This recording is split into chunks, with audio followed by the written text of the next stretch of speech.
झेप मराठी, आरसा महाराष्ट्राचा। साक्रीतील कुमारी परी पगारिया हिची 11 दिवसांची कठोर तपस्या। गुरु महाराजांसह समाज आणि कुटुंबियांनी केले कौतुक।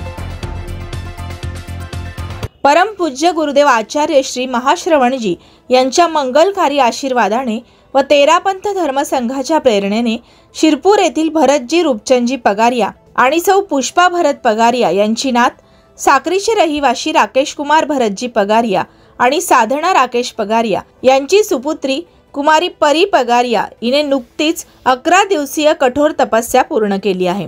चातुर्मास व पर्युषण पर्वानिमित्त तिने हे व्रत पूर्ण केले। साक्री धर्मस्वर्ण नगरीतील तेरापंथ भवनात आयोजित धार्मिक कार्यक्रमात आचार्य श्री महाश्रवणजी यांचे सुशिष्य डॉक्टर मुनिश्री आलोक कुमारजी व हिम मुनिश्रीजी यांच्या सानिध्यात कुमारी परी पगारियाला गुरु कृपाशीर्वाद प्राप्त झाला। या तपस्येची पच्छकावणी कुमारी परी पगारियाने संकल्पपूर्वक पूर्ण केली असून शिरपूर व साक्री येथील पगारिया कुटुंबियांनी तिच्या तपश्चर्येची मनपूर्वक अनुमोदना व्यक्त केली आहे।